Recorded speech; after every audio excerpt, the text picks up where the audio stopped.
It's Season 2, Episode 3. It's still the Press Play and Run podcast, and I'm still Ryan Miller.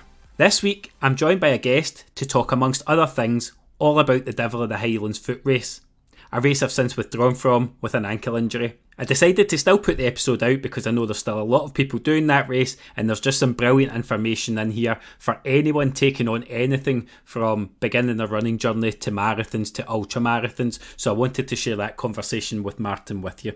In my own running, it's been a quieter couple of weeks. I was delighted to be invited to Elise Friar's Run Club in Paisley for their first birthday bash.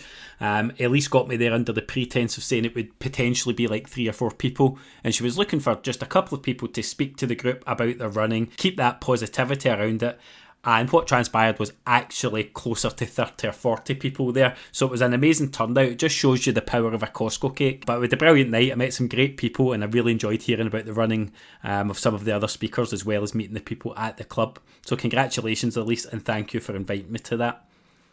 I also took part in the Lululemon Couch to Connect celebration evening, so well done to Amy on the end of, I think that's maybe an 8-week block that group's been running for. That's a social run club on a Wednesday night, and I just saw actually a post from Amy to say that is going to be restarting and will be running permanently. So Wednesdays at 5:30, leaving from Lululemon, I'll share the information.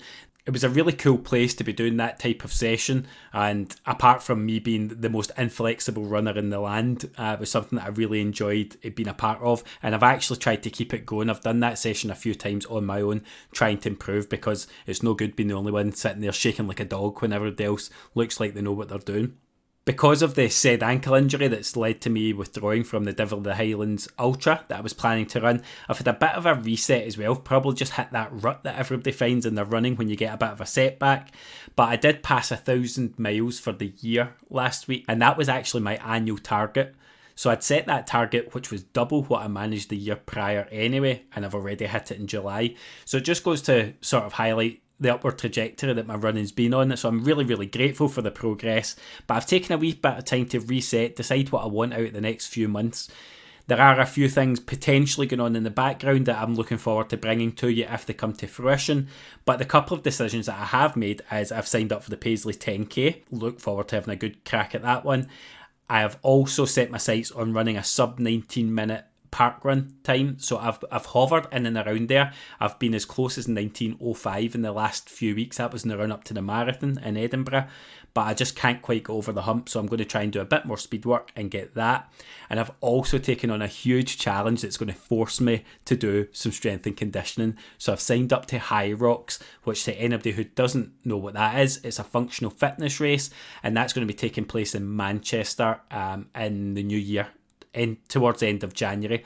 So I'll share much more about that nearer the time if people are interested in it, but that's something to really probably replace the Devil of the Highlands for me, and being that scary goal that takes me out of my comfort zone. I always like to have that to make sure that I can stay focused and keep that intensity in my training, because I've already felt the lull after the withdrawal from the Devil of the Highlands. This weekend, we've got the really exciting community event of the podcast volunteer takeover at Strathclyde Parkrun. So we're going to fulfil all the volunteer roles, and I'm really looking forward to meeting up with some of the community again, and to meeting some people for the first time. On that front, huge congratulations to one of our listeners, Lainey McGowan, on her 100th parkrun at the weekend, and upcoming congratulations to Newton Roadrunners Club President Joanne Thorburn, who I'm actually hoping to have on down the line to talk about the Newton Road Race that should be actually getting launched fairly soon. She's going to celebrate her 100th parkrun at Strathclyde Park this weekend, so we're going to be there in the volunteering capacity to gas her up, cheer her on, but fantastic achievements from both ladies, so well done on that. I'm keeping my intro short and sweet this week because it's a longer episode with Martin. I did manage to chop the conversation a bit, but it was just such a rich conversation that I wanted to leave in things that I think the listeners will benefit from. So I really hope you enjoy. As always, you can help us out with feedback to the guest, sharing the pod, joining the Press Play and Run Club over on Facebook, rating, reviewing, all that good stuff. You know the drill by now. But until then, keep getting the trainers on, press play and run. In this episode, I'm joined by a man that's done 500 miles more often than the Proclaimers. His running journey's taken him from the familiar beginnings of the everyday runner to his most recent and arguably crowning achievement, a 134-mile epic run along the John Muir Way. raising money for a charity close to his heart, inspired by his late father. Welcome to the Press Play and Run podcast, Martin Gray. How are you, Martin? I'm good, Ryan. Thanks for inviting me along. I'm glad to get the break of luck. I work in the motor industry, and it's month end and quarter end, so it's a painful week. So this is a welcome respite to the mundane madness of the car industry. So I'm looking forward to this. I won't tell them about the stress that I could see in your face when we first logged on here then, since I don't have that kind of end of... My job is the same level of pressure now every day, so I don't envy you for having... Maybe that will explain some of the questions of why you run so much, that kind of stress. No, I was going to say I agree with you. I think my job and the stresses that my job gives me certainly makes me want to get out, and especially in the morning, running in the morning, and I certainly feel myself better equipped to deal with the day. Yeah, but I don't know if it's always great if the best bit of your day's happened and it's not 7 o'clock in the morning yet.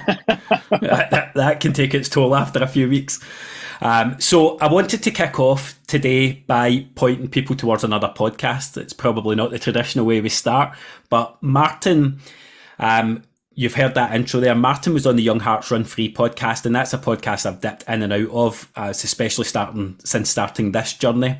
So you had an absolute fantastic episode on that, just released a couple of weeks ago, and that really goes into depth on your own running story. Now, we're going to come at it from a slightly different angle today. I am going to get a wee bit of the cliff notes of your running background, but I also want to take you to a place where I'm really tapping into your expertise and experience of trail running, race running, ultra running, because it's a brand new world to me. I'm clueless. What better than to ask a man that knows?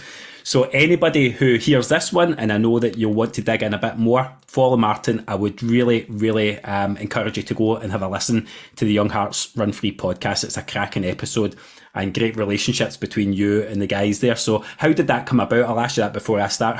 What is your involvement with the hosts of Young Hearts? Again, I run as part of Team Pylon, so I'm coached by James Stewart, and they've had a number of guests on. And probably one of the good things of social media, I know it's got its detractors, but you end up forming relationships with people you don't really know that well, and it's just through interaction with the podcast and through mutual friends. So much expired that I ended up going to Malaga last year to run the Malaga Marathon with Stevie Watt, who's obviously one of the co-hosts. I didn't know Stevie at all, apart from the odd conversation. But I think what had happened in Stevie's run up to Boston, we started messaging each other through mutual friends, and I was training for Manchester, he was training for Boston, and we were kind of helping each other out a little bit. So before I met him face to face, there was certainly a friendship that had formed online, which was quite nice. And then the odd mention in the podcast through various different things. We recorded a small kind of 20-minute Q&A in the flat after the marathon, because there was 5 guys that had ran the marathon, and everybody gave a kind of overview of how their day went. And that's probably how it kept on going. And I think Stevie had kept in touch, and then I'd spoken to John a few times, and I'd patched this run twice because I got injured. So they always wanted to have me on to talk about it. So that was how it kind of transpired. And Stevie had suggested, look, if we do it on the Monday, it's a couple of days after the run, it'll be quite raw. And I did listen to it when I drove down to Milton Keynes with work last Tuesday, and I was pleasantly surprised, Ryan, because I know everybody says they don't like the sound of their own voice, but I was conscious that I'd prattled on for a long, long time. But what it has given me is a kind of raw account of how the day went and how probably the 48 hours just after it. And I'll hold on to that because I'm not a blogger. And as I say, I probably wouldn't have written anything down. So it's a good keepsake for me, as will this be 2 weeks on, where I've had more time to reflect on it. Because, and I'll say this more than once, it was life changing. Yeah, I really believe that, the whole experience and everything that it meant to me. So to have such a wonderful running experience over 2 separate podcasts at different times with a different slant is something that I'll treasure. Yeah, but that rings true for me, because you actually mentioned before we started recording that you'd listened to the marathon episode of this podcast. Yeah. And similar thing for me, I was a bit reticent about almost stepping into that interviewee chair because it's not what I've normally done. But I have listened back to it, and there is a rawness to it, doing it that quickly. And I appreciated that listening to your Young Hearts episode as well. It's not filtered. you've not had the benefit of hindsight and nostalgia. And like, if I ask you about it in a year, you would give very different answers, because you Of forget course. you tend to remember the better bits, the best bits, and you forget some of those really trying moments. So it will always be hopefully a good keepsake, and you're not that far removed from it as well. So, but you've had enough time that probably the lens has changed slightly over what you experienced on the day and where it sits now. So I'm really looking forward to digging in to that. The guys did a great job with you, so definitely, as I said, make sure you go back there if you want probably a fuller account of particularly your running past and on the day of that race. We will get to it, but we won't go in as much depth because I've got other things in store for you. So segueing on then, Martin, I want to get to the premise of this show, which is the everyday runner. And we had another brief chat there where you're saying people will see the things that you've accomplished, the feats that we're going to go on and speak about, and think, I could never do that. He's not like me. But everybody started with that first run, or everybody started with, in your case, a charity run or a work run or something like that. Can you take me back to the beginning of that journey and give me the Cliff Notes version of probably from beginner runner through to when it started to get into that bit more serious stuff in and around marathons? Yeah, I mean, I don't need to get into a lot of detail about, again, the charity run my work, but even I remember deciding to run a 10K, which was the Men's Health 10K, which would have been probably 2010, I think. It might have been 2011. And I remember training for that and getting out my door. I went to Achilles Heel and bought a pair of Brooks Adrenaline GTS. I think I went in and got measured for a shoe. And I remember getting out and getting 2 lampposts and I was walking. So even though I'd done the charity thing, and where there was a 30-mile cycle followed by a 6 or 7 mile run, to start to train for a 10K, I was nowhere, because I didn't have any mates that ran, so I was doing it myself. I'd see runners, but I didn't really know anybody that I could tap into for experience. So you start to go online and you learn a little bit. But I got to the start line of that 10K and ran it in 47 minutes, and somebody had commented that was a no bad time for a first 10K. But it's always the same, isn't it? After you've done it a few more times and you get past that horrible first mile, that's a pivotal point for me. And I do remember this. I remember going out and enjoying it from the first step, not starting to enjoy it from the first step of the second mile. Now, and whilst there'll be runs that I'll still go out and no enjoy it for the first step, 95% of the time, even in the piss and rain as it was this morning, I'm enjoying it from the first step because I'm out the house. And I do remember the kind of gradual change that a lot of people probably go through when it's still hurting after mile 1 and mile 2. And maybe they get to mile 3, or maybe it doesn't happen at all, and that happiness doesn't come until they're in the shower. But it does come eventually. You do get to the point where it becomes enjoyable. Yeah, and sometimes it needs to be the process of it becoming less painful before it becomes enjoyable. It's just not as bad as the last time, and you need to get there. But 47 minutes is a fast time, and it's probably faster than some people. That would be, there's runners that have been running for years that would aspire to that type of time. But again, everything's relative there. What was your level of physical activity before that? Because if you're rocking up and cracking that kind of time out, where was the fitness, that general fitness coming from? I played badminton a couple of times a week, maybe once a week. I went to the gym. I would always try and go to the gym, maybe do a spin class. So although I was certainly overweight, no question, I was 12 or 13 stone. But as I look back at pictures of myself then, I look fat and relative to me now. But I would speak to people like my wife at the time, still my wife, and my mother, and they would never think I was fat, but I looked fatter. But I suppose that was the way I ran a 47-minute 10K. And so there was a core level of fitness there that probably allowed me to run at that pace.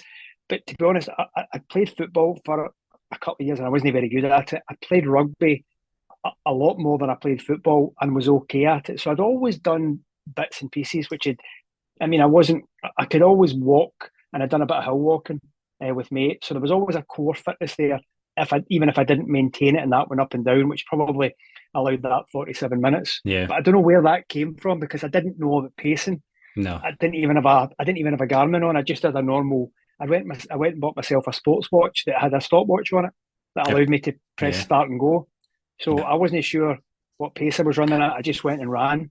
And don't get me wrong, Ryan, I was absolutely hanging by the end of it, because it goes into Bellahouston Park. It was half a mile of loops, and I was in tears going, when does this end? That's exactly what I was going to say there. Your 47 minutes, as impressive as it is, will have felt every bit as painful for somebody that's running it in an hour and 10 their first time. It's still on your limit, and you're probably just in survival mode and a bit in that mentality. But I'm glad you clarified that about your wife. I've never heard them getting divorced live in the show before, unless she's just not told you. I hope she pops in during it. So that starts there. 10k, 47 minutes, but it is such a relative thing. I look at my early 5k times as well, and again, they are actually quite quick, but I was coming from a football background, but I also know how much I was suffering. It was bloody determination and stubbornness that was getting them. It was not enjoyable at first. It was just... No, it wasn't. I remember my first half as well, which was the Glasgow half, and I stopped in the Broomielaw, and a mate well, my brother's mate stopped beside me and said, "Are you all right?" I says, "No, I'm done." He says, "There's a mile to go. You can't stop now." But whether it was an experience of fueling, I didn't fuel at all in that half marathon. I think it would have been maybe 147, 148. I'd need to double check that, but it certainly wasn't under the 145. And that was, again, inexperience, not really knowing what I'm doing, and certainly hitting the brick wall. Come over the Squinty Bridge, took a right, and I think I managed just to get under the Kingston Bridge before it all went wrong, and then it was again a death march into Glasgow Green. So, but again, you're learning, aren't you? And I got annoyed at that, so I'd ask a few questions, and you're asking more questions, particularly on the nutrition piece and what were people doing. I didn't think I'd need to fuel for a half marathon. I was wrong. So, but then you do a few more, and I'm pretty sure I got my half marathon time down to 1:34, and then sub 1:30, and then it improves again. I think Alloa half would have been in 2018, would have been 1:24, I think, or 1:23. Yeah. I think my half marathon PB now is actually in my marathon time, so I've not ran a competitive half since Alloa. But again, it's just about chipping away at it. It is, and it's not what can look like a raging success in a ridiculous time is 4 or 5 years in the making of learning, making mistakes, suffering, and that is everybody's journey to an extent. If you're going to push to get better, you're going to fail along the way. But I'm interested a wee bit in the sense of community. You're saying you asked the questions. To my shame, I didn't actually know you had a social media account until this whole run that you were doing, because actually you're one of the very few guests that I've met in real life and didn't know you had done. So my Insta profile's not that, 2019 or something, I think I opened it. And it's mostly been road runners, relative beginner runners, and my world's slowly growing there. But I didn't know you were online. Who were you asking in those earlier days? Was it an online community, or did you start to meet people running around your area? I started to meet people, and I would message people. And even there's a chap called John Kinniston, who you may or may not have come across. John was a Kilbarcan runner, and unfortunately he died a couple of years ago. I think it was a brain hemorrhage, but it was extremely unusual because he just tipped over into 50. But I'd seen or I'd known about John running in the Kilpatrick Hills. Now the Kilpatrick Hills are just 3 miles from me. I would have walked up there as a kid, and I would have probably camped up there with mates with a couple of cans of tenants. But I'd never been on the trails, and I was probably too scared to go myself. Whereas I should have just have gone myself, but I didn't want to go. I was asking folk about routes. That was towards 2018, 2019. But before that, I would just ask questions on nutrition or people in work, who maybe some of my customers who'd ran, and I would ask them, did they take gel? So just probably reaching out.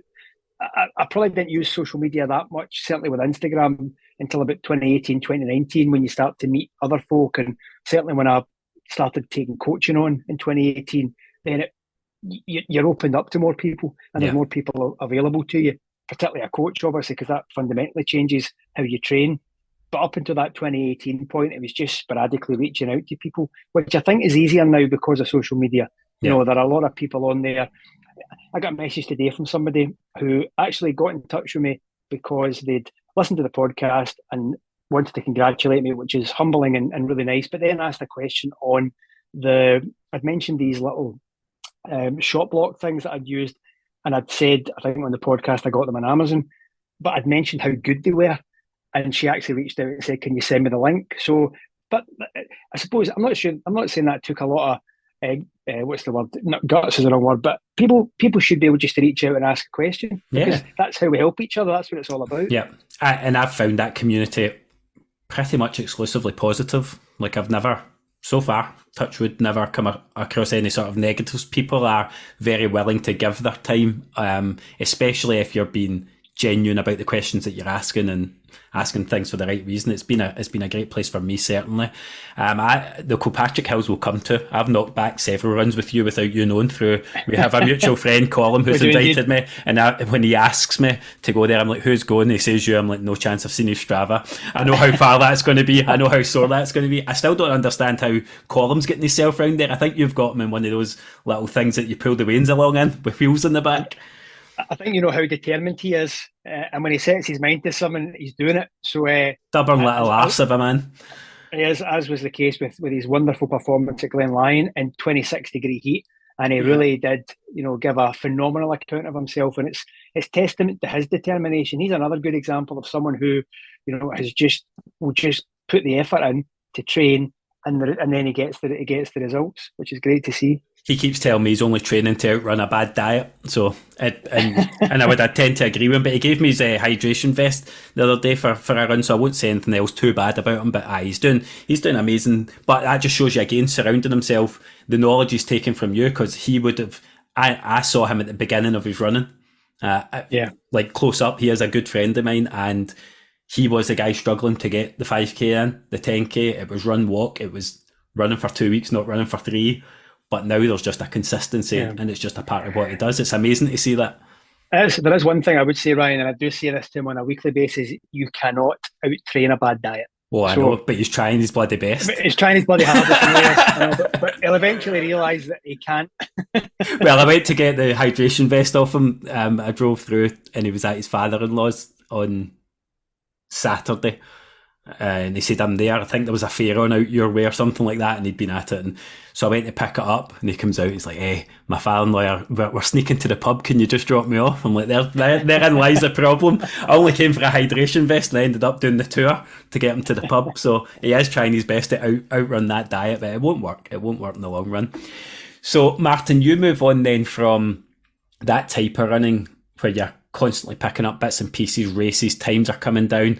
And then for me, the marker is usually when people start to think about marathons, and there's something that has to change there if you're going to. I've spoken to enough people now to know that something has to change if you're going to survive and enjoy that experience and ever want to do it more than once, if you don't want it to be horrific. So what was that? You said something in the podcast that there was no epiphany for you. So there wasn't, Ryan. I think, sorry to cut across you, I don't think there was in terms of starting running. I didn't think there was a problem.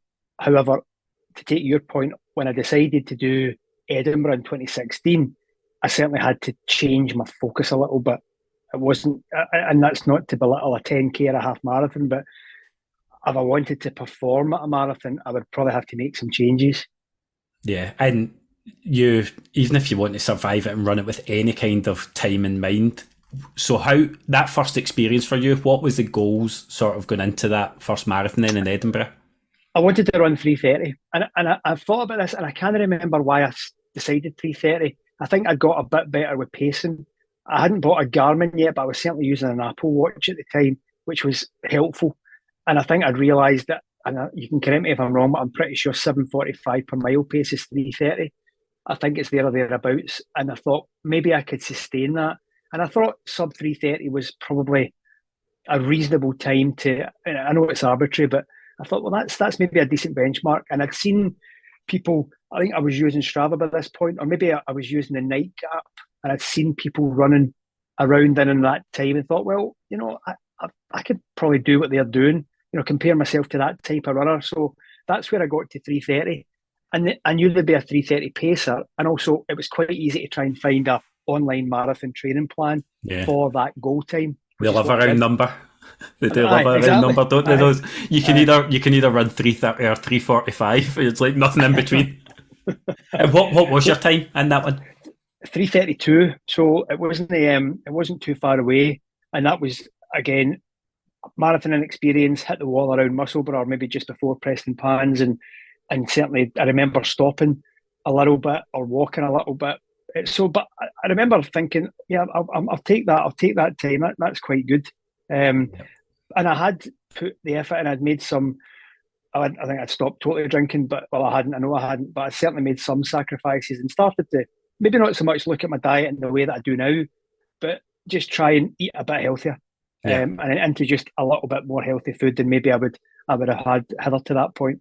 Yeah. And if I was to chuck you out on that course for Edinburgh Marathon in 16 weeks from now, how different would your training look now to then? Not night and day. In what sense?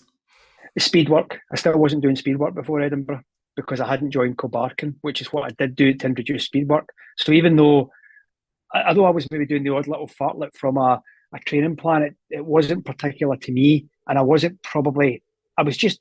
It was more just about upping the mileage. So I say I was following a generic plan. I just remember using it to up the mileage gradually, so that I would get to like a 20-mile run 2 weeks out. But there was no hill work. I mean, I do a lot of strides within an easy run. I'll do, I'll pick ups at the end of a run just to change it up a little bit. And I wasn't doing any of that. And no hill work and a very limited amount of speed work, which is what I think you need to be doing in order to get to a decent marathon time. And even coming off a generic plan, which I did for Manchester the year it was cancelled with COVID, was a generic plan. I wasn't running with a club at that point either. It said things like strides and pickups and stuff. I had no clue what that meant. Like that's exactly the point. Yeah, it gives you a little description, but in terms of like intensity or what that should feel like, look like, not a clue. So I would just ignore that bit and just do them. So I was getting the mileage up, but not a clue. Yeah, I'm the same as that. Actually, now that you say that, that's I think what I did, because I didn't know what a stride was. I didn't know what surges were. So I wouldn't do them because I thought, well, what is that? Mm-hmm. And also, again, you don't need a watch to build that, but it's helpful because you could just use lampposts to do surges or strides, or you can do pickups. But again, still using an Apple Watch where you can't actually build a session on like a Garmin or Sunto or whatever now. So I wasn't using any of that either. So I did probably just discount it. Yeah, there's so much learning in that first time around the clock, and I didn't even get to run the race that time because of the COVID thing, thankfully, because I know how much I bloody struggled at Edinburgh. That would have brutalised me because I would probably set out with a relatively similar pace and hit the wall even earlier. But there's so much learning, even what easy means, and you get that so much more readily at a club with people that have done it who are saying, I'm like, there's a guy who runs 45 minutes quicker than me in a marathon. He's running slower than me in an easy run. That's not right. There's a disconnect there that you learn from other people. It is, and I think, I use Strava and I quite enjoy it. I like the social side of it to a point, and I use it a lot for route planners. I'm away with work quite a lot, so I go to Birmingham and I find out where someone's ran, which is helpful to me. But it does have its negatives, and I see people on there. One of the things that really annoys me is someone says out for an easy run and they're doing 7:15 pace. In no one's world that's easy. Kipchoge runs easy at 8:30s. So, that annoys me because that's unhelpful to people who are trying to learn. Yeah. I've got a 2:44:32 marathon under my belt, and easy for me is still 8-minute mile pace or 5-minute per kilometre pace. Mm-hmm. So, and if easy for Kipchoge is even slower than that, then that's important because that's where we get injured if we don't respect what easy is and how that is important into a weekly training block. The Bishopton Kipchoge is how I've always thought of you. There's two sides to that. There's two sides to those people online. Though there is those who are doing it to be, quite frankly, an arse that want to sound like they're rapid. So that's my easy pace when it's not easy at all.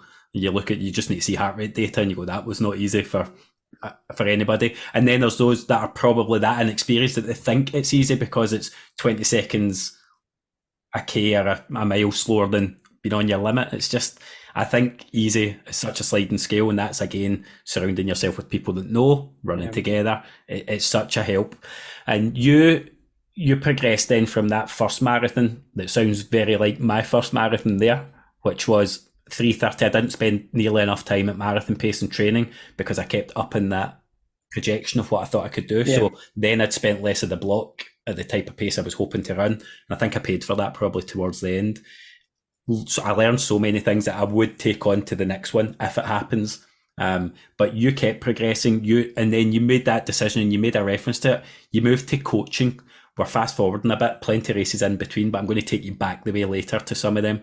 What was the decision making around it's time for a coach? I think a chap called Davey Gow, who has actually come off Strava recently, but he's quite a decent hill runner.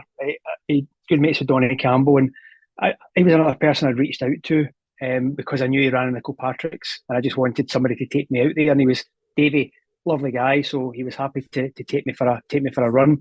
And he was coached by Paul Giblin, and I remember thinking at the time, why do you get a coach, mate? I just didn't see it.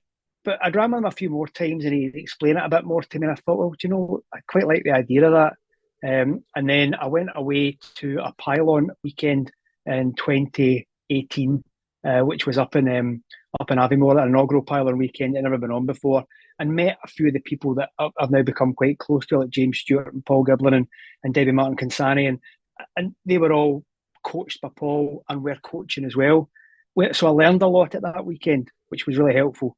And then I think in the June, or it must have been April or May actually of that, because that was in February, I took the plunge and messaged Paul and said, "Yeah, I think I would enjoy this." I spoke to my wife about it, and it was just, I think it was similar to a gym membership for a month, so it's not an obscene amount of money. Can I ask you something, just because I had to Google this after I heard you talking about it?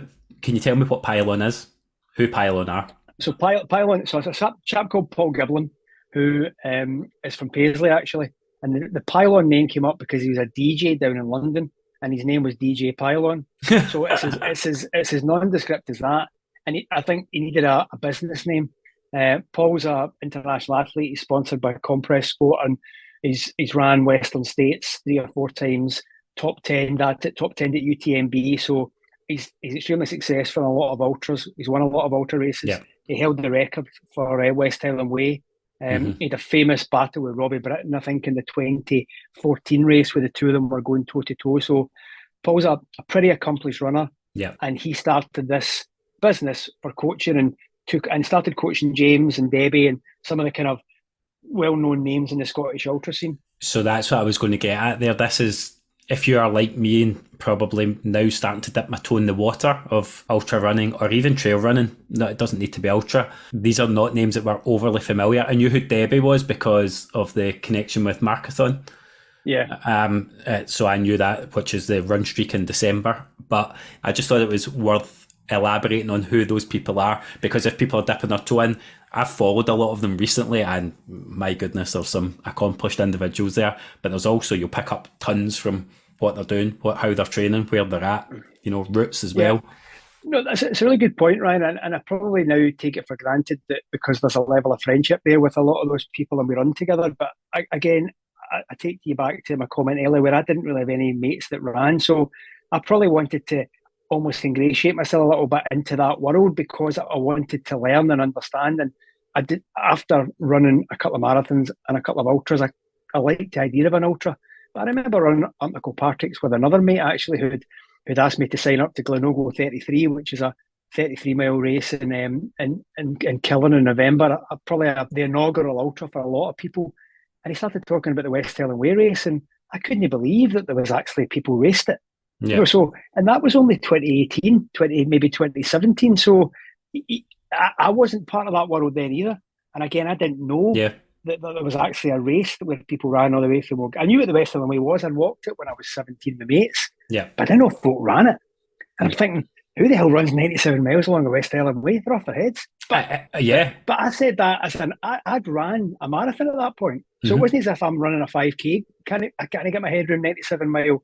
I've run a marathon. I can't get my head around 97 mile. And that's where I find myself right now. That's the exact point of the journey that I'm on, where you're a different proposition, because I've seen your mileage for years. I've followed you on Strava for a long time. And like I said, I didn't know you even had the social media profile. I first met you were eating chips by like the handful at a party. I don't know if you were on or off the drink at that point, but I'm sure there was something there about vegan and chips are vegan. And you were just like, you must have had a race upcoming. You were carb loading, we'll call it. But that demystifies, that separated you as a runner and you as a person, because I'd met you in person first. Then I've seen these runners that you're speaking about, and you can become thinking they're otherworldly, but these are the people you run with. They are people that put the graft in and put the work in. And what I wanted to get from you was, at that point you moved to the coach, and what's that commitment been like to move from, let's say, where I am now, to this guy who's now run those races that you could never see yourself in, and run them several times? And how do you square that circle between the commitment that's needed and the rest of your life? You spoke about work, but you've got family on top. it's not easy. And to be honest, I was scared, and the transition scared me.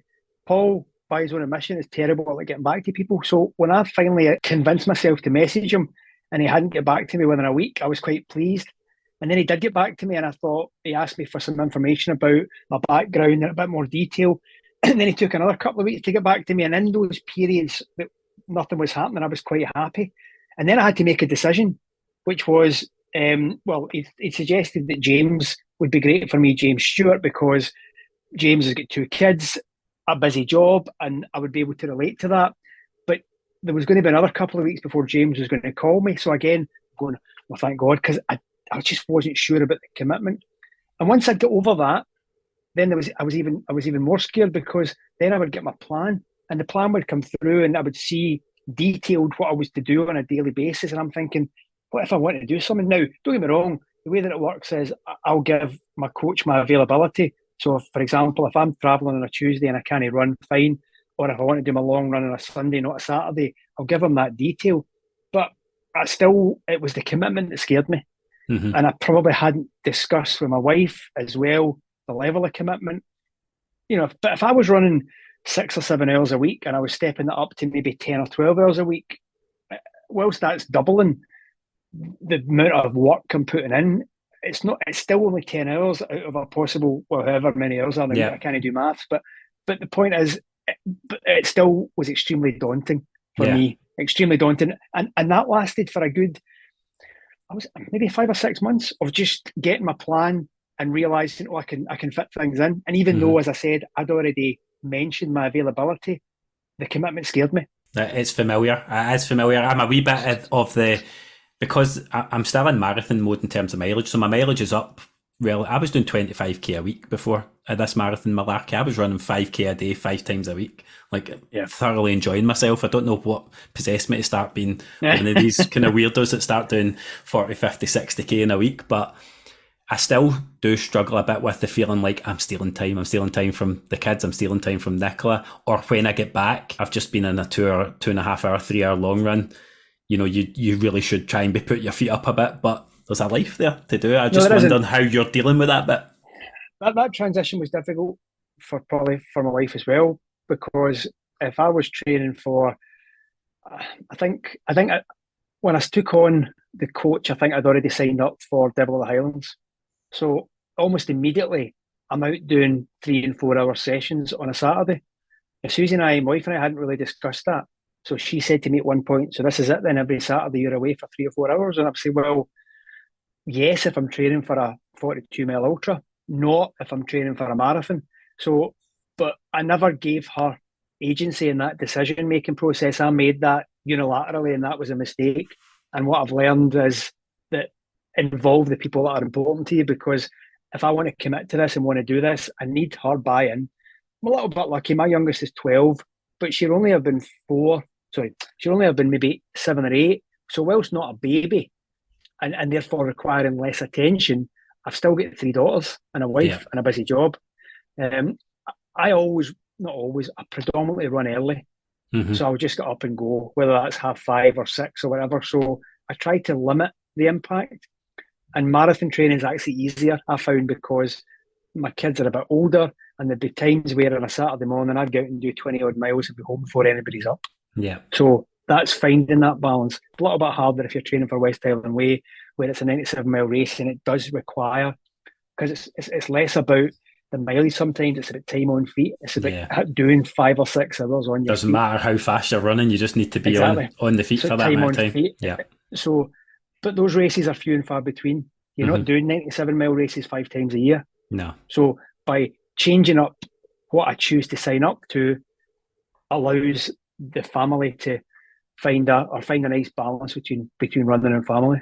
Yeah. The change to marathon felt quite doable in terms of the training. The biggest difference is the long run weekend, obviously. Yeah. That bit felt very different, but through the week I'd already probably started upping that mileage. But now, like you, probably your journey is faster than mine, and obviously much longer in the making. But I've signed up for the Devil of the Highlands, and I feel a wee bit right now like, what the fuck have I done? Like, who decided this was a good idea? I think I get caught up in the club 10 people signing up, of which I think we might be down to about 5 still running. I'm like, oh my God, I've been the idiot here. So I'm in that space you are, thinking, right, where do we go next? Mentality, mindset, these are all questions that I suppose I have for you, because I look at your running, you're up early, you're out. I'm terrible in the mornings. I hate getting up, crack of dawn. Never done it before, never had time to do it. Was teaching before, so I was up out. I was already in school like 7 in the morning. Yeah. So there was and I was commuting there. My life's changed now. I probably could have, but I'm just never been in the habit. But I also see you going out and running. There is a loop on your Strava that's there. Yeah, I know. 4 times a week, and I've seen you doing some crazy distances on it. That mentality bit, how do you flick that switch to say, I'm going to run? What is that, about a 4K loop or something? Actually, it's 2.2 miles, so it's not too far away for just under 4K. But yeah. If I'm doing marathon training in particular, there's 2 reasons why I do that. Firstly, if it's February and it's a Saturday morning and I've got 20 miles to do, 23 miles to do, I'm probably need to take a pack, right? If I need to run 23 miles on the flat, I'm probably going over the Erskine Bridge because I live in Bishopton. I'm going up the canal. I'm coming across the Clyde Arc and back down through Renfrew. I've nothing to see there. Yeah, it's a cold February morning, and I need to take a pack. Whereas if I run past the house every 2.1 miles, and I'm doing 23, 24 miles, every other time I'm passing the house, I'm picking up a gel or I'm picking up some fuel. That's the first reason. The second reason is it's the mentality piece for me. If it's 10 loops and I'm getting to loop 8 and I want to stop, I need to keep going, because in a race I can't stop. And I've weirdly found a real mental strength for doing that loop, because my marathon training will predominantly be around that loop. And even training for this race and training for previous ultras, I did a 24-hour race in lockdown, and I trained just doing 4-mile loops. I did 10 of them at 40 miles, because I just find that mentally it gives you that resilience and that ability to know that you can keep on going and not stop. I wonder how many of your neighbours call you an arsehole every time you run by their window. I remember. Well, actually, that interesting enough, the 24-hour race I did in half-mile loops. Yeah. So I did 101 miles in half-mile loops in my house, because it was an online race run by Pylon, actually, and the way that it worked was that they would give you a distance every hour, and you had to run that distance. How fast or how slow was up to you. You just had to be back within the hour, and then you would submit your time, and then at 5 to the next hour, you would be given the distance for the next hour, which is like 4, 5 or 6 miles. But I took a view that why would I go and run out 6 miles with hills when I can just run this half-mile flat loop? And that's why I did it that way. And I was kind of used to running loops, but that was strange because people were then going, he's still going round this half-mile loop of the housing estate. You know? Like Forrest Gump, but you're not allowed out the house. It's just running on a leash around. Running on a leash. But I think there's a familiarity with that 2.1 mile loop, though. I know every corner of it. I know what's coming up.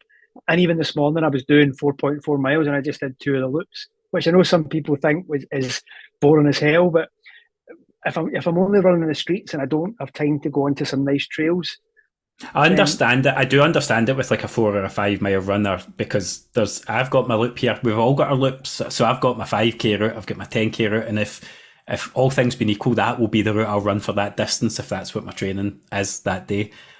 But it's when it starts to kick into those 10 miles, 15 miles, and I see your Strava and I'm like, oh my, there's a mentality. It's like a mentality monster of, it's because you know every corner that would put me off it, I think, because I know how far's to go, how many more times I need to see that, how many times I need to run by my front door. And because you're saying you go pick up a gel, but your couch is also in there. So is your bed. And I get that, but I think let's say if I'm doing a 23 mile, 22 mile run in marathon training, in that run there might be 3 20-minute pickups to marathon pace or quicker. And even within those 3 20-minute pickups, there might be 5 1-minute surges. So I've got my watch on the session. I don't have my watch on the distance. Yeah. And what sometimes I find would be that I get to the end of the third 20-minute pickup, that might be mile 20. And all of a sudden I look at my watch and go, because then I maybe turn my watch back to the distance and go, I've only got 2 miles to go, because I'm breaking it down into sections. Yeah. Which is how you break down a race anyway, especially whether it be a marathon, which you're just focusing on each mile, or an ultra where you're focusing on maybe each checkpoint. Because as soon as you start thinking about the distance, then it becomes a bigger challenge. So I Yeah. don't even think now about the distance I'm running in 2.1 mile loops. I think about the session I'm running it in, or Yeah. whatever I'm doing. No, there's when I hear you saying it, there's some logic in it. I understand it. When I look at the map, I think, oh my god, absolute psychopath. But there's something again in there about the coach, what you've learned, the variety in your session. I think I wouldn't be here dishing out advice to first time marathoners. I only was one a few weeks ago. But the one thing that changed for me between the first block and this time round was using Ada coaching app. But again, it gave me variety of the sessions. It pushed to my watch. It did stop me thinking about the overall distance because there was variety within it. And you've got those bits where you're having to pick up the pace, and that would be something. If you are following a generic plan, I would say speak to somebody, look into it, and try and give yourself something within those 10 miles, 15 miles, 20 miles that's not just trudging along, because that's actually not how a race works at any point. No, I think, and people then become bored with the training. Yeah. And I think that's the biggest concern, because if you start to not enjoy the training, then then you don't get out of your bed and you don't go and do it. And if you've got an 18 mile or a 16 mile run to do and you're not looking forward to it, then you're going to start to question why you're doing it. And the variety that breeds, sorry, not the variety that breeds, but certainly the speed changes, that variety breeds a certain level of enjoyment for me, because it's not that just mundane running at 8-minute mile pace or 5 minute per kilometre pace. Mm-hmm. No, definitely. It took me a wee bit to get to that, but I can see the benefit. All the speed work actually has been the biggest difference in my running since I joined the club. At every pace, every distance, it's completely revolutionised how I feel about running, because there's always a goal, a challenge, even if it's 1 minute reps, 1K reps, whatever it is. There's 5 goals within a session instead of, oh God, I need to run 5K. Yeah. Lights out all the time. It can't always be like that. Right, I want to ask you a bit about the John Muir Way before I take you back to Devil of the Highlands, which is where we're going to go with this episode. So the John Muir Way, first tell anybody that doesn't know what that is, what it is. So it's a trail that runs predominantly west to east, and it runs predominantly west to the east because John Muir, who was a naturalist who was born in Dunbar, so his house is in Dunbar. He then moved to America as a young man, and he's fairly famous he's called the father of the national park. So he was instrumental in setting up Yosemite as a national park. He spoke to, I think it was Roosevelt, who was the American president at the time, and tried to have these spaces for people to go to and enjoy that were protected by government and protected by government legislation. So that was kind of his background. There is a John Muir Trail in America, which is a bit longer with a bit more elevation. But the John Muir Foundation in Scotland wanted to have something to commemorate him here. So they chose Helensburgh. I'm not 100% sure why they chose Helensburgh as a starting point. I think because it allowed them to link up certain trails, because there is a trail that goes from Helensburgh to Balloch. Then you go into the Kilpatricks, and then you essentially go from the old Kilpatrick Hills down into Strathblane, the old railway line down to Kirkintilloch, and then you join the canal at Kirkintilloch, and you're pretty much the canal to almost Edinburgh, although you come off at Falkirk for a bit, and you come off at Croy, and you take in where the Battle of Falkirk was, and at Croy you go over Croy Hill at the Antonine Wall. So they're trying to link in historical reference points across the country. You go up to Queensferry over the bridges, and then you kind of go down through Edinburgh, and you kind of follow the coastline from Musselburgh, Port Seton, down into North Berwick and into Dunbar. So it's 134 miles, predominantly trail, with a little bit of tarmac and a little bit, or probably quite a lot, of canal towpath. Yeah, okay, and that's what did we say? 100 and how many miles? 134. 134. 134 miles. So your goal in running that, and we'll get to the reasons why in a minute, was to run that, and you were trying. You had something in mind for getting the fastest known time. Fastest known time. A very ambitious time. But there is, and so James Stewart, who is my coach, he has the fastest known time going from Helensburgh to Dunbar. And I'll get this wrong, but I think it's 23 and a half hours, but he'll follow up with me if I've forgotten it. It's maybe 22 and a half hours. But anyway, he officially has the FKT, the fastest known time. Some people argue that by going the other way isn't a new FKT, but the other way is a different route. So, but if I'm honest, I'm not really precious. If somebody wants to say, well, James is running faster than you, then fine, because I don't really care. But the idea was that I would just try and run it in 24 hours. The previous holder of that record going the way I went was 33 hours. So in order to set that FKT, in my mind, I just had to run it quicker than 33. But I thought 24 optically looked quite good. To try and run it in a day was my challenge. Yeah. And can you tell us the unfortunate reason that precipitated why you chose that sort of bigger challenge and why you chose to raise funds for the Beatson along the way? Yeah, so the idea came from, I just couldn't get inspired about a couple of races, and a few people I know had done some bigger challenges as opposed to a race, and I needed something that was fitting in with a time scale. So James and I had discussed it, and then I thought, once we decided it, I thought I could try and raise some money. So my father passed away in August 21, and he died of prostate cancer, and he was looked after very well by the Beatson, so much so that he would tell people about his treatment, about how good they were. Also, my mother-in-law is currently, unfortunately, going through chemotherapy, and she's treated there. So it seemed like a natural thing to try and raise money for. I'd only ever raised money once before during my first marathon. And I felt that the combination of the Beatson, which in the west of Scotland is extremely well known and well thought of, and 134 miles would be kind of enough for people to say, okay, there's a fiver, there's a tenner. And that was the idea. And it certainly worked that way, because I'm sitting now just over £11,000, which, Ryan, has blown me away. £11,131 at the time of recording, and hopefully more after people hear this. Hopefully. When will that be open until? When will you keep that open? Well, I'm pretty sure it stays open for 6 months unless I decide to take it down, because okay. I was originally going to do it in June last year and got injured. So they Just Given sent me an email, I think, which to say, would you like to close your page down? To which I said, no, I need you to change the actual event date, which they need to do for you, because I've not actually managed to do it yet. So because the money gets funneled into the Just Given page, then just goes to the Beatson. Yeah, I don't actually physically have to do anything. So can I ask why you had to reschedule twice? What was the? Yeah, so the first time, which would have been June 22, I pulled a muscle, I think, in my hammy and my leg. See, to be brutally honest, I wasn't ready to do it. Yeah. And the injury probably helped me. Mentally or physically? Just weren't mentally ready for it? I think I was mentally ready for it. I think I thought I was and I wasn't. And I'll be the first person to admit I was quite happy to patch it. I then got a date, I think, which was the 9th, maybe the 19th of August. And I was ready. But a week before, I pulled a muscle in my glute doing... It's my own fault. It was the week before. I was doing a few pickups and I just went too fast. Showing off. I was feeling great. The training had gone well. I hadn't done a huge amount of speed work. I put on my shoes with a carbon plate on them and I was doing 520s per mile, which is ridiculous. No need whatsoever to be doing that speed a week out of a 134-mile endurance run. So, but I was ready physically, and I was certainly ready mentally. Showing off in the 17th loop past your neighbour's window as well. I was, Ryan. I was just showing off. I was being a dick. And for our committed American listeners, and there are quite a few, patched means they ignored it, by the way. Oh, sorry. Yeah. So, but a tremendous word.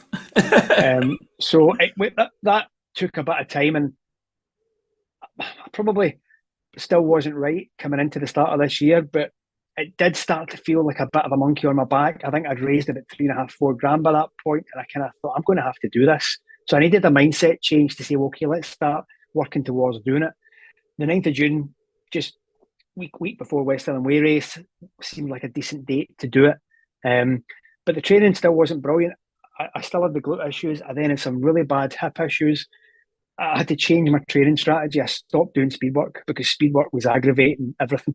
Yeah. So I just focused on endurance, which became a little bit boring because I do enjoy speed work. I enjoy running fast. And I think that's where you get the best gains. There's no question that your fitness levels improve. You clearly need endurance, of course you do. But if you want to step your fitness up, it's the speed work that does that. And even running 134 miles, probably at a starting pace of 9-minute mile, I think you still need speed work to build fitness. Yeah, but I couldn't do that. It improves you in every facet of the running. I've learned that. I think I've learned that over time now, and a lot of people shy away from it. But it's my favourite types of session as well. And they never get easier. They just go faster. That's the thing. And people, I can't do it. Well, it'll feel just as bad. You know, you'll keep breaking those rep times and you get there. Can I ask something about the potentially personal question, but I lost my dad just a couple of months after you, and did the weight of that, did you attach any weight to the run because of what you were raising the money for? Did it ever become something weightier than the run itself? I think it did when I had put it off twice. I'd need to really think about how I felt when I put it off the first time. It scared me. Of course it did. It should scare you. 134 miles should scare you. So, you know, I'm not sure it was the weight of the expectation. That did have some resonance before 2 weeks ago, but I felt ready 2 weeks ago. I felt more mentally ready than even I was in the second attempt last year. But it didn't become a hindrance. I think, to answer your question, I needed it because I knew I needed to use it because I was determined to get to Helensburgh. Nothing was going to stop me getting to Helensburgh. I'd made a decision to get. And did you use it? Did you use it during the run? Oh, without a doubt. So I was in the forefront at points. Oh, a bit in a positive way. Yeah. Because I got badly dehydrated around marathon distance to the point where I thought this is fucked. This is over. But I was able to pull it back by eating salt tablets and found a way to get the excess water out of me because the water was in me. It just wasn't going anywhere. Yeah. And that was the only time I was worried. Maybe again during the night section, but I think I had enough mental resilience and mental belief to say to myself, I was finishing this. If it took me 40 hours, I was finishing it because even when my body was still working at that point, I might not have been moving as fast, but because I knew I'd overcome the dehydration, meant that, well, if I've overcome that and I've kept on going, and despite how difficult it was during the night sections, I had that belief I could do it. And that's something that has changed in my running, Ryan, in the last probably 2 years. I was still, and it's not been arrogant, I think you need a level of self-belief to be able to think you can do something. And I certainly found that at Manchester Marathon last year because I had a time in mind and I had to just keep telling myself that I was a sub 245 marathon runner. I think instilling that belief in yourself, whether it's I am a sub 4 hour marathon runner or I am a sub 50 minute 10K, starting to believe you can do it is more than half the battle. And I would suggest on an endurance event like 2 weeks ago, I think it's 70% of the battle. Yes, you needed to have trained, and you can only have that self-belief in any effort if you've trained. But if your training has been almost brilliant, 90% optimal, you should be able to move forward with that self-belief and train your head to say, I can fucking do this. That's a learning curve though as well. I'm still not there. And other people have told me that, like, oh, you've done this and you've done that, and people from the club, you're running so well, your time should be X. And I'm like, no, because my head's not X yet, and that takes time and experience, and you've had a lot now of experience of adversity, success, failure. You learn from all of it. You do, right, but I didn't get that till April 2022. And I did a coach for 4 years at that point. So I started getting coached by James Stewart in June 2018. And I probably didn't really feel confident enough in my own ability. Now, that's maybe you shouldn't say that to people because it took 4 years to find that confidence. I think absolutely you should tell people that because that'll be different for everybody though, whenever they find their moment. But it did. And I found it at Manchester last year. Yeah. And that changed a lot for me in my ability to believe that I can do something.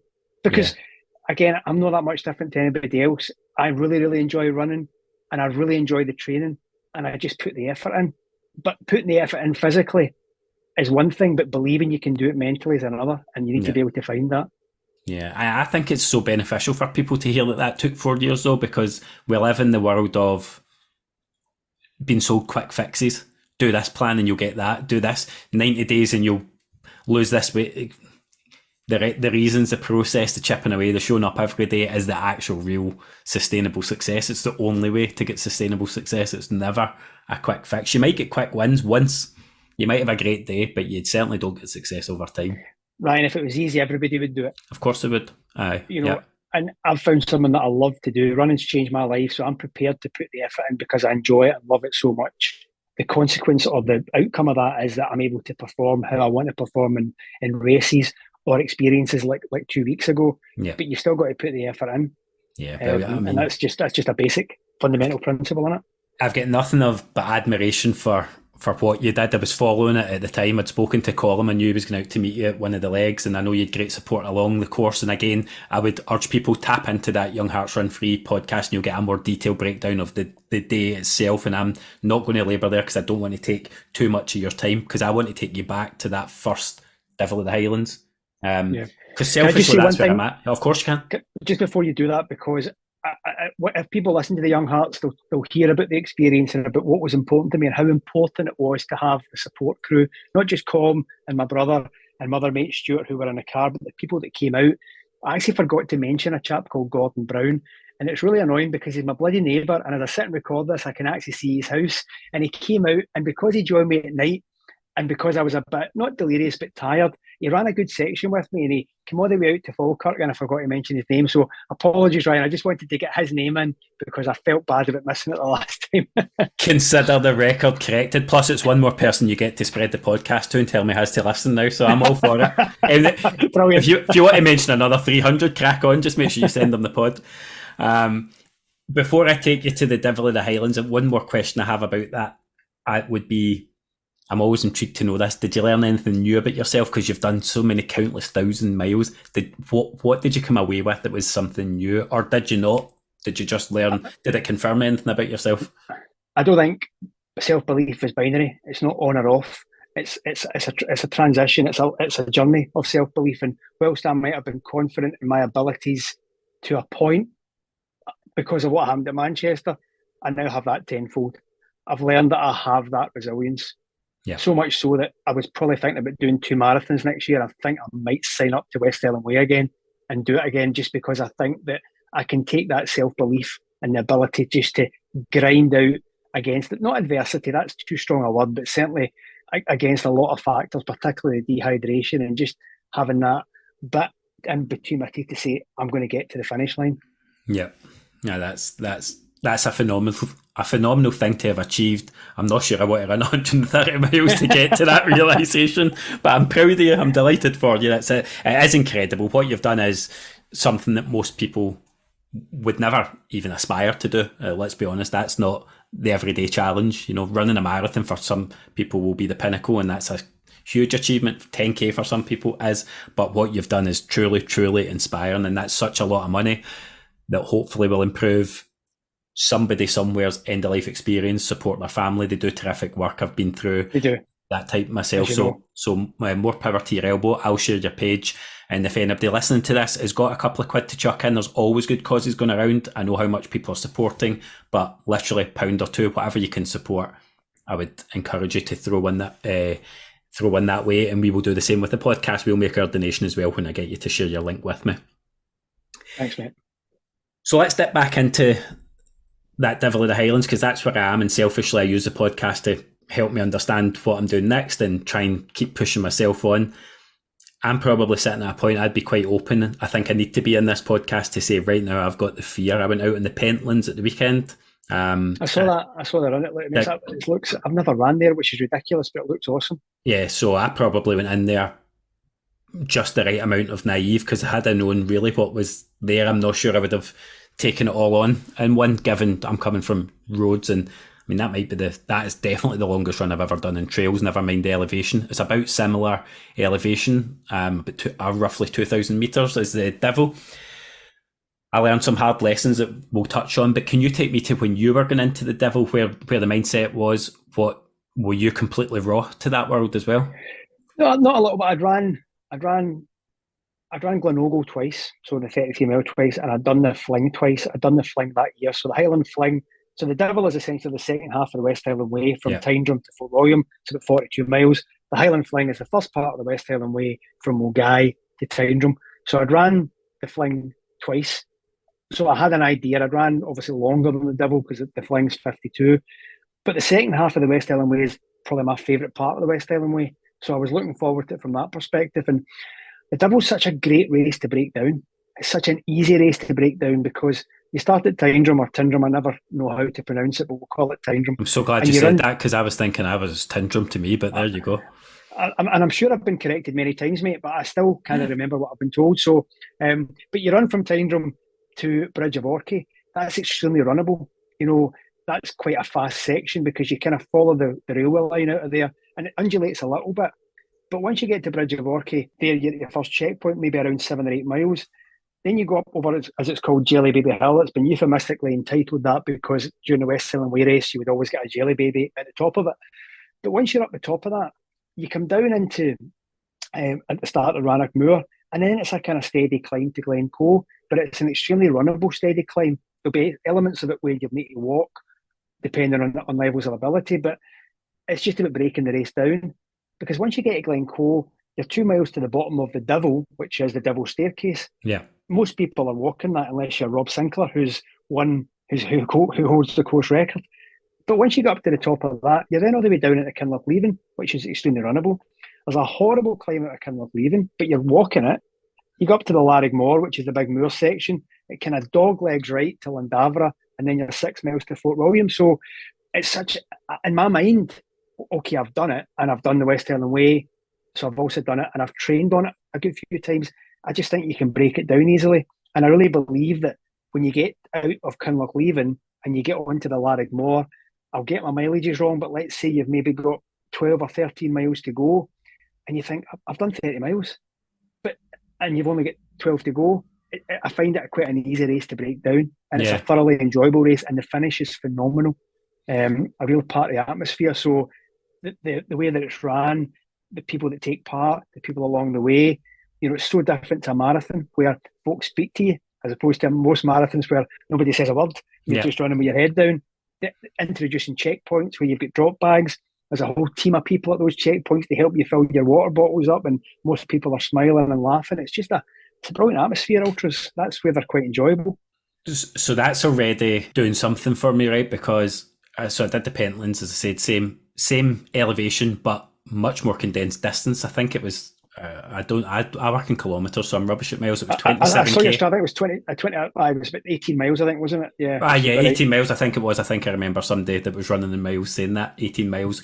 So 18 miles that elevation, but there was almost next to no running in between. I was hitting. I think it's 16 peaks. You're coming off one in some parts very steep decline, and then before you know it, I think the longest run out we had was maybe about 1.5 km, or maybe a mile. We maybe got 1 mile in between the next climb, and then most of them were walking, and so I never really got the rhythm, but it just left me at the end of the day. I rolled my ankle twice quite badly the second time, didn't quite catch it in time, and just heavy-footed, tired legs, whatever it was. But I came away probably with my confidence more rocked than bolstered, because I'm like, right, how the hell am I meant to put all that extra distance and on top of that elevation? So to hear you breaking it down like that it's like how they eat the elephant, one bite at a time. That sounds much more attainable. And, the two big climbs, which are the Devil, which is obviously the race is named after, which is the Devil's Staircase, just at Altnaffey, which is at the bottom of the Buccleuch Moor. So as you drive through Glencoe, the big mountain that's on your left-hand side. I've walked to West Highland Way, so I've walked to it. So that climb, nobody's running that climb unless you're superhuman. So you look forward to that because it's just a fast hike, which allows you to, if you start walking in a marathon, you feel as if you're failing. Whereas if you walk up a hill in an ultra, you should be walking up a hill in an ultra.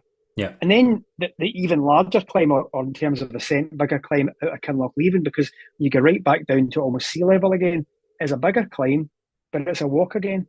So you're expelling less energy.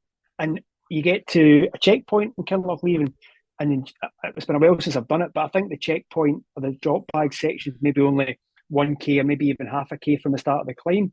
So you're essentially getting your stuff, picking up what you need, running to the bottom of the climb, and then start eating on the climb. Yeah. Don't eat before you get there, because it's so much easier to take on fuel and nutrition when you're walking. And you're going to be walking for 25, 30 minutes to get to the top of that climb, letting the food go down. I think I battered a gel at the top and then started hammering it along the Larigmore, which is extremely runnable depending on the conditions. Yeah, and that's the other unknown for me, is the drop bag scenario, because I've never done anything like that before. And then Sunday you had to carry everything that you had out with you. There was nowhere to get there's X amount of water you can carry, isn't there? And I would have loved to have had double the amount that I actually had out. I was quite dehydrated by the end and felt the effects of it. So there's definitely, I'm trying to keep the sense of perspective of, but rolling my ankle was actually the thing that's rocked me most, because my ankles are pretty poor from playing football for a long, long time, like 12, 13 years of playing junior football. My ankles are like jelly babies, actually. So to turn it, I'm thinking, oh God, can I do this? So what kind of advice would you give to anybody running that in terms of descending? Because that's where all my issues seem to come. It's not going up, it's not running the flat, it's the descent. So I've got friends that I run with who really struggle with descent, whether it's a confidence thing or not. I mean, some people use poles, but the devil, you can't use poles. I'm understanding is you're not allowed to use poles, and poles certainly take a lot of the pressure off your knees and off your quads, and because you can use your arms to weight, but you're going to have to practice. And some of I actually practice running downhill, and I would do sessions where the recovery would be on the uphill. Now, I would practice probably running down in tarmac, but you can still get some specificity on that, or some like-minded way of doing it, because you're using the same muscles. When you're running down a trail, you're going to have to watch where you're planting your feet more, but you're getting your body used to running down a hill. Take the recovery in the uphill, sprint the downhill, and run it hard. Then you can run harder and run faster on downhill if you're on tarmac than you can do in a trail. But it does take a wee bit of practice. As with the drop bag, so if you're using like an active route or something like Tailwind, and it's coming in powder, I would go and buy Boots, do this very, very small plastic bottles. I think they're 125 ml. So I'd already have it pre-mixed in one of those bottles. I would need to add more water, but it's a hell of a lot easier putting in an extremely strength, or not that much diluted active route into a bigger bottle and then topping it up with water than messing about with trying to get the stuff in. So there's just those little things. And I was crewing for the West Highland Way at the weekend, and we were at Bridge Orkney, and some people had decided to have drop bags. I mean, some of the size of these drop bags, it beggars belief how much you don't need that much stuff. Like packed full.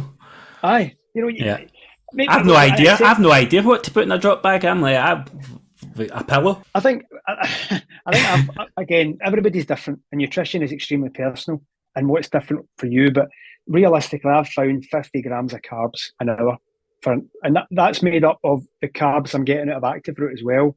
So I would maybe be trying to get around 35 to 40 grams of solid carbs in, plus 10 grams of carbs in active route. Some people will try and get 90. And I'm not that scientific, Ryan. I don't want to scare people off and say, no, it's just interesting to hear. Content. But I think 50, and I don't know if 50 grams is right for me, and I'm not that scientific that I'm going to spend more time thinking about it. No. I generally tried 50 grams of carbs for John Muir Way, and it seemed to work. I experimented with solid food only on Sunday. That's the first time, because I would usually, the marathon was all gels. I've never tried solid food running at that pace, because like the thought of actually having to keep going when you're chewing and trying to breathe. So I was doing that, eating, and then my body handled. So there was a success. If I probably a few days removed, I'm like, well, coped fine with eating a bagel with some peanut butter, and I would definitely supplement it with gels, a Tailwind, active route, that type thing. There's no way I'd be trying to eat solid food the whole way round that. But it's just such a steep learning curve. Your first one, how much help did you have prepping for that type thing? Again, my first ultra would have been Glen Ogle, so again, not a lot. That'd have been 2016. I did, because I'm pretty sure I did Glen Ogle the same year I did a marathon. So again, I wasn't sure, but the second one was a bit better. My first fling was a bit better, and just practicing eating while training. I did quite a lot of practice eating even before John Muir Way. I tried different things. I used to make roast potatoes on a Sunday and then freeze the ones I didn't eat, and then take them back out the freezer. And being in a pack would actually, obviously they're defrosted by the time you're ready to go for a run, but the potatoes on the pack, your body heat would warm them up a little bit, cover them in salt. And I quite like potatoes, and there's good carbs in them. So I just practice with different things, try of sweet and try of savoury. And I'm still practicing with different things. I made these rice cakes a couple of months ago, which were with peanut butter and jam. They're a bit footery to make, but there's about 50 grams of carbs in each one if you use just like sushi sticky rice. So just trying different things in order to try and make sure. I don't particularly love gels. I'll use them in a marathon because they're easy to take down and you know what you're getting. But in an ultra, I would try and eat as much real food as I possibly could, and as much as my real food as my stomach could take. And I'm out here with gels and you're out here like Gordon Ramsay. I can't get Nicola to help me with that. She can't bake a potato, honestly. Everything cooking's horrific. So I'm up against it here. I need to cook for myself. I'm crewing for myself in this house. I'm going to ask you as well, for the sake of the podcast, a question that I texted you the other day. Footwear. Everybody finds their way with the footwear on the road. There's so many choices. You're so spoilt for choices. Then you get into, right, okay, I'm going to go trail running. But every type of trail. So there's people I know doing Run the Blade soon, the 50k. Then there's people doing Devil of the Highlands. Some others doing like Saltire. And all these terrains are different. What type of shoe would you have run that first Devil in, and what would you think about now? What would you be looking for from a shoe on that terrain? It's amazing. See, if I was running the Blades, I'd run them in Alphas. Yeah, I've ran Whiteley Wind Farm. It's pretty solid all the way around. And if I was trying to run fast, I'd put a pair of Alphas on. That's maybe not helping. But when I ran Devil Highlands first, I used Hoka Challengers. If I was running it tomorrow, my current preferred trail shoe to go to is Nike Zagamas. So, but there are a few people saying how good the new Challenger is, the Challenger ATR6. Yeah. It just really depends. It's such a personal thing. And a lot of those shoes, whether it be Innovate, do a trail talon. Obviously, Hoka have got the Challenger. Some people prefer the Hoka Speed Goat. I like the Nike Zagamas because I've been running a lot in Nikes recently for the road. So I quite like them. But also Hoka Torrents I quite like as well. So, I mean, I've got a pair of Innovate X Talons and I've got a pair of Innovate Mudclaws with about, I think they're about maybe half a mil lug on them. They're great for the Kilpatricks in the middle of winter. Yeah. But you don't want to be running the Devil in them because although there's a steel, or I think there's a kick plate on them, they're not that comfy for solid trail. Yeah. And you want a shoe that probably protects you because on the Larigmore there's some bigger boulders. So you want a bit of cushioning, but again, that's my opinion, isn't it? It's a very personal thing. It is opinion, but it's also a lived experience. Everybody's got an opinion, but not everybody's run multiple races on that type of terrain, and you have. So there's definitely a weight to it for me. And I had a pair of Zagamas in my basket that I'd seen, got good value on, and I texted you before I had pulled the trigger. I'm like, are these going to be okay for that? Because I ran at the Pentlands in a pair of older Night Pegasus trail that were pretty done, and I suffered for it because I could feel every bloody rock through the bottom, and my feet were almost like a claw by the end, and I think it actually contributed to rolling my ankle because I was running with a weird gait to try and protect my feet, and it just shows you preparation. And they just didn't arrive the day they should have, the Zagamas. They came the next day. I was like, brilliant, roll my ankle twice. I think conditions as well, and I wore road shoes for 111 miles of a John Muir Way. I wore two pairs. I changed my road shoes halfway through. I didn't put on trail shoes till going over the Kilpatricks towards the end because it had been dry for 3 weeks. If it had been raining, I'd have probably put trail shoes on from Dunbar. So the conditions are important, I think, in it as well. If it had been this week, you would have been wearing two canoes. Yeah, exactly, because it's just been peeing down now for 48 hours. Yeah. So. Yeah. Although the heat probably, then you pay for the heat as well, don't you? At the same time with the dehydration. Yeah. Kit-wise, probably the other question I would have, is there anything that you would recommend for anybody taking on the first ultra, irrespective of where it is, stepping up to that 50k plus distance that they might not be considering right off the bat? A comfortable vest, a comfortable hydration vest, and they're not cheap, so it's not as if you can buy 3 or 4 and try them out. I'm now on my 4th type of hydration vest. I probably started off with the platypus one with the tube, which is, I can't remember the name of it, and then I had a Solomon one, and then I think I had a Ultimate Direction one. I've currently just got a compress sport one because I think the fitting is really good on it.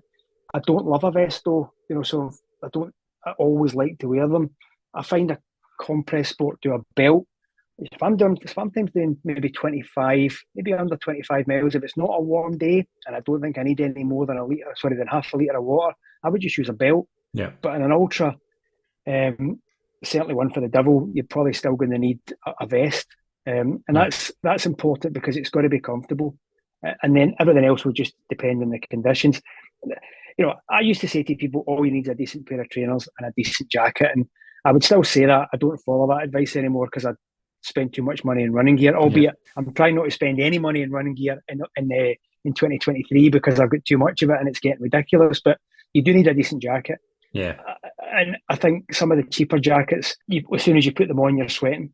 So buying a decent, whether it's Montaigne do a great jacket, Compress Sport do a great jacket, Innovate do a great jacket, but a decent rain stroke windproof jacket Yeah. is worth paying the money for. Well, we get soaked. We get caught by the tail end of that sort of storm that came through on Sunday, and thankfully I've just taken up that ambassadorship with Lululemon, and they'd gifted me it's not gifted your jacket. You go in and pick the things that will work for you, and I knew I needed something with tape seams, good quality jacket, and thank bloody God I had it, because my t-shirt I think was the only thing that was dry underneath it, and I wasn't. Yeah. But the benefit of a good jacket that's not soaking you through can't be underestimated when you're getting whipped with the wind as well. Yeah.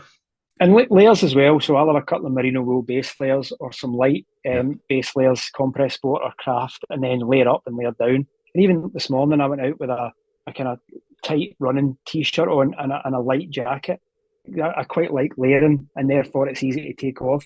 Yeah. Gloves are extremely important for me. I would still run in gloves in 9 or 10 degrees, and I've got 3 or 4 different pairs in terms of thickness. I've also got mitts, which I swear by. I've got a pair of Montane Prism mitts. Just for literally the heat, the comfort factor. My hands get very cold very quickly. Yeah. So I've got 2 pairs of Montane gloves. I've got a pair of Montane proper gloves, which are Gore-Tex, which are extremely thick. So if I'm out and it's extremely cold and raining, I'll wear them.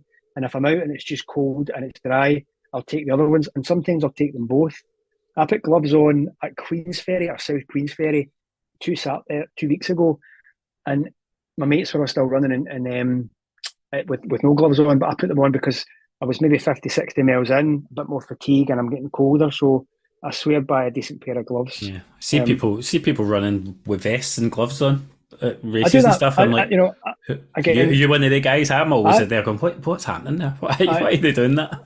I ran the gloves on at Manchester Marathon till about mile 18, and I had a vest on and I had arm warmers on, and I enjoy arm warmers. Again, there's probably a bit of aesthetics, and mates who are listening to this who listen to me trying to justify them from a practical perspective will be saying Martin's an arse, but once you're warm, you roll the arm warmer down. So Colm said that's just so you can do the gun show sticking out them. You'll see the picture I use in the episode, Martin with the gun show. That's people say that's about 95% vanity. It's more than that. But no, but I do like arm warmers. Look good, feel good. The practicality, look good, feel good. That is massive. Even like a session, you go do a session, and I'm making sure I'm feeling good, and then I go and run well. It does have an impact, I think. Yeah, no, it does. There's something about anything that can make you feel better about what you're going out to do. Surely has to help in some sense. The only other thing I'm really looking for you from the Devil is just to tell me that it's going to be all right. I think it will be all right because it's a great event, Ryan. Yeah, and the finish is phenomenal. There's a wee kicker though in the finish, because if you've ran the Western Way race, you'll come down to Braveheart car park and you hit the tarmac and you run nicely into Fort William.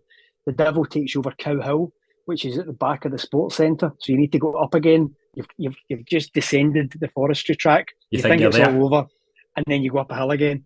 But the finish is phenomenal. You run into this field. There's a big finish line. People are going nuts because that's what these events are about. It's celebrating getting to the finish. One of the things I love about the West Highland Way race is that the person who wins the race, because everyone gets a goblet. If you complete it, you get a crystal goblet. And the person that wins the race presents at the prize given the next day the goblet to the final finisher. Not the person who finishes last, the final finisher, because everybody finishes it. Doesn't matter if you're taking 14 hours or you're taking 34 hours. Yeah. It's an achievement. In fact, some would argue it's an even harder achievement to be out there a second night in the West Highland Way. So people who are finishing at the back of a race, they're on their feet longer. It's a hard event. But Martin, I bumped into my friend at Edinburgh after the marathon. He was 5.5 hours, had barely trained. Oh, what a day he'd had. I mean, he worked harder than me that day, no doubt about I've done 3:29, he's done 30 something. But to gut it out, I couldn't have done that at that point, stayed my feet that long. You're working just as hard to complete. Although we do have the cut-off time, which is in the back of my mind. What kind of time were you talking for that first time round for you in the Devil? I did 6:14. All right, that's okay. I know, I'm sorry. Fuck off. That's about a solid 3 hours quicker than anything I'm even considering. It was. I had a really good day that day. I think you did. And I'm not immune because I'd only been coached for 3 or 4 months, and I think I that climb out of Kinloch leaving, I got to the top and I was running beside a guy, and I knew him as a decent runner, so I was just running off his heels because I thought, well, he's a better runner than me. I thought, I'm feeling great. And that confidence just to say, no, I tell you this, and I just dropped the hammer, and I think I took at least 9 or 10. I was ninth overall. I took it, and I certainly wasn't ninth overall in the last checkpoint. I must have taken about 9 or 10 spaces kind of across the Larrigmore. So I had a really good day because that was a no bad time for me at that stage in my running career. No bad time. Every now and again, I ask a question on here that I wish I'd never asked. That'll be the one from this episode. I will erase that from my memory, or I will edit something in that says you did it in 11 hours 30. I was going to say I beat Martin. What's next for you? So you spoke earlier about considering a couple of marathons, West Highland Way race. It sounds like you're thinking about coming down in time as opposed to going up in distance. Well, I think I like the idea. I love marathon training. I know it's a wee bit sadistic, but there's something about marathon training. My Manchester time gets me guaranteed into Berlin next year, and that won't always be the case. And I'd like to run Berlin, so I'd have an idea of going to do Berlin in September, and I've kind of got half an eye on Manchester Marathon, but I'm kind of inspired a little bit by West Highland Way and going back next year. This year, I've got the Tyree Ultra in September, but my performance, it's 33 or 34 mile, I think. You just essentially circumnavigate Tyree. There's a team of us going over. Should be a good laugh, but how I approach that race will be fundamentally dependent on how I recover from 2 weeks ago. And if I can recover and I can introduce some speed work, I'll go and compete at it. But if I can't, I'll just go and enjoy it and I'll just complete it. And I'm not precious about that, to be honest, Ryan. It would just be what it is. I am going to take you now into the closing part of the episode because I've stolen far more time than I asked you for, and I know you're a busy man. Quick fire round, and then I'm going to get your track for the Press Play and Run playlist that sits on Spotify. But before we do that, I've got a series of quick fire questions, so are you ready? On your marks, get set, go! Favourite running shoe of all time? Nike Tempo Next %. Favourite training route? A 2.1 mile loop from my house. But proudest running moment? It's probably John Muir Way. In fact, it is John Muir Way. There's no question. Favourite podcast? I know I'm a fanboy, but I've really enjoyed Young Hearts over the last. It used to be a marathon talk, but I think because there's a familiarity with Run Hearts and I know the guys well, and I enjoy listening to their banter, I think that's probably my favourite running podcast. It'd be disingenuous for me to say another. Worst race or running experience? London Marathon 2021, because I fundamentally did not train properly and tried to run too hard, too fast. And because I built it up too much, I really wanted to enjoy that mile experience. I'd built it up to be this awesome running down the mile. Again, my father had recently just passed away, but it became horrible. I hated it, and I'll probably need to go back to London to have an enjoyable experience because it was shite. That'll do it. All of those things will do it. If you could run alongside yourself as a beginner runner, what advice would you give to yourself?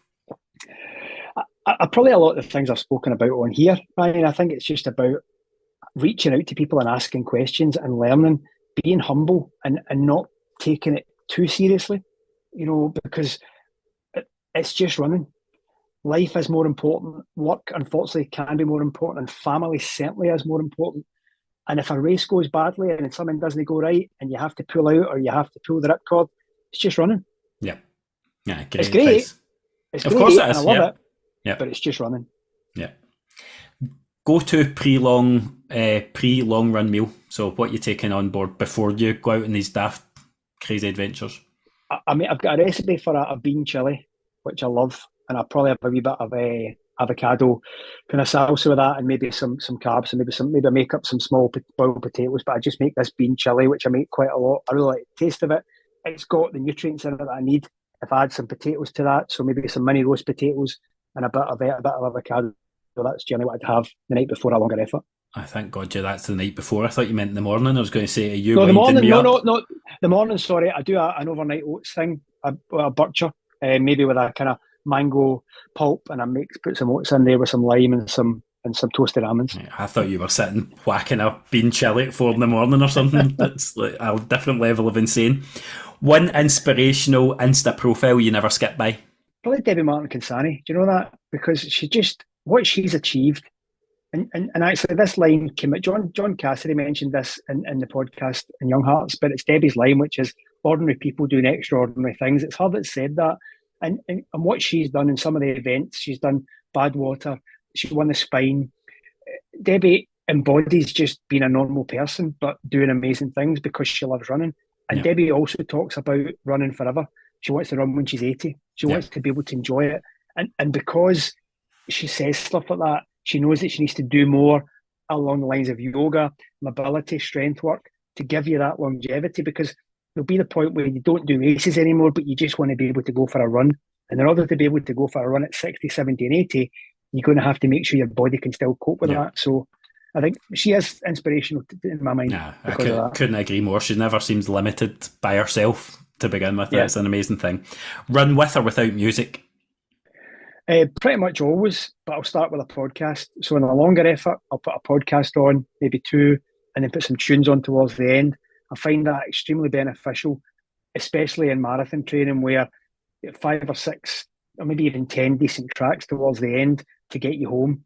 Or if I ran into Glasgow with a podcast, music on to get in the back. Favourite park run? Do you park run? I've only ever done a couple, Linwood and Greenock, because my long run was always a Saturday. Yeah. So it's not something I would go and do. I remember one time I ran to Linwood Park Run and did the park run and ran back because it was part of a longer run, and that so my fast effort inside the longer run. But because I do a long run on Saturday, it's not something I do that often. So your favourite one's between two then? We'll pull it Linwood, Linwood. Yeah, that's a good one. We've had that one before, actually. Last one, interested to hear your answer to this. I press play and run because I love running, and it's given me something that I never thought possible. I never thought it would be such an important part of my life, and I never want that to stop.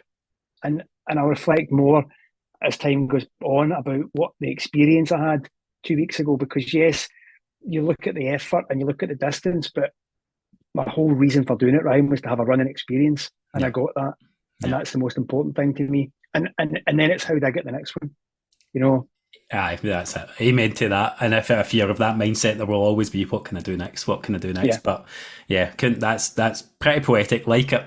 Final course of business for us before we sign off then. We have the Press Play and Run playlist on Spotify, and each week the guest adds the running track that they wouldn't do without in their running rotation or their gym rotation or wherever they listen to their music. So what's it going to be? It's going to be a band that I mentioned in our previous podcast, simply because nobody knows about them. And I gave them the title of the best Scottish band that nobody knows about, and it's Beluga Lagoon. I cannot stop listening to this band. I do know them. You know them because you like, but not a lot of people do. And I think the more people I can tell about them, the more people that listen and download and give this man some love, because he's just phenomenal. And he is just one guy, actually, even though the band is called Beluga Lagoon. He's a wildlife photographer. And actually, I put a couple of reels on Instagram recently. One reel was me finishing, and I use a song called The Burn, which is a beautiful song. But just get some great tracks. And what's the track that you're choosing for the playlist? I'm actually going to choose The Glen again, because it's a great way for people to get into this band. Listen to The Glen by Beluga Lagoon. All that's left, Martin, is for me to thank you for your time, for your generosity, and for that advice as well. I really was looking forward to the chance. I knew Young Hearts would be having you on, but I didn't want to let that stop me asking the things I wanted to ask you, because you've been somebody I've watched running from afar for quite a while, and I will get into that run in the Kilpatricks at some point once that glute starts behaving itself for yours. But thank you so much, and I'll be watching. I'll be continuing to fanboy over your running, and we'll share kind of wide and far everything that you've done. It's amazing. Well done. No, thanks for having me on. It was appreciated. Take care.